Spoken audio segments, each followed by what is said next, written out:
ছোট বাচ্চাদেরকে ছোট থেকে যদি ডায়েট দিয়ে শাসনের মধ্যে না রাখেন তাহলে তাদেরকে মানুষ করা যাবে না। স্যার, শিশুদের উপর যে কোনো ধরনের শারীরিক নির্যাতন তাদের মানসিক বিকাশের উপর নেগেটিভ প্রভাব ফেলে। শোনো, ওসব কথা শুনতেই ভালো শোনায়। আজকে যারা বড় বড় পজিশনে থেকে দেশ চালাচ্ছে তারা প্রত্যেকেই ছোটবেলায় টাইটের মধ্যে ছিল বলেই আজকে তারা সুন্দরভাবে দেশ চালাতে পারছে। স্যার, আপনার কি ধারণা আজকের শিশুরা যারা শিশুবান্ধব পরিবেশে শারীরিক কোনো শাস্তি ভোগ না করে শিক্ষা গ্রহণ করছে তারা কি কোনো বড় পজিশনে যাবে না কিংবা যাচ্ছে না? তুমি আমাকে যতই বোঝানোর চেষ্টা করো, আমি মনে করি পুরাতন আমলে শাসন ছিল বলেই সবকিছু ভালো ছিল।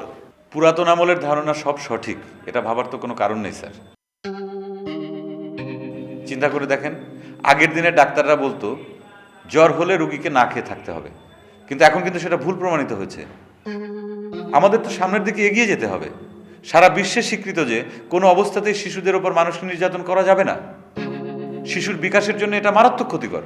শোনো, আমি তোমার ওই বিশ্ব রাজনীতির কথা শুনতে চাই না। আমি আমার আইনে এই স্কুল চালাচ্ছি এবং ভালোই চালাচ্ছি, ভালোই চলছে। ছাত্রছাত্রীরা আদবের সঙ্গে আছে। আমি কোনো বেয়াদবি পছন্দ করি না। তুমি এখন আসতে পারো। স্যার, আপনার ধারণা ঠিক নয় স্যার। আপনি তো মধ্যযুগীয় পদ্ধতিতে ভীতিকর পরিবেশে শিক্ষাদান করছেন। বাচ্চারা স্কুলে আসতে ভয় পায়। এই অবস্থার প্রতিকার করতে হবে। স্কুল হবে বাচ্চাদের জন্য আনন্দের জায়গা। আমি এই ব্যাপারে এলাকার মুরব্বীদের সাথে কথা বলবো।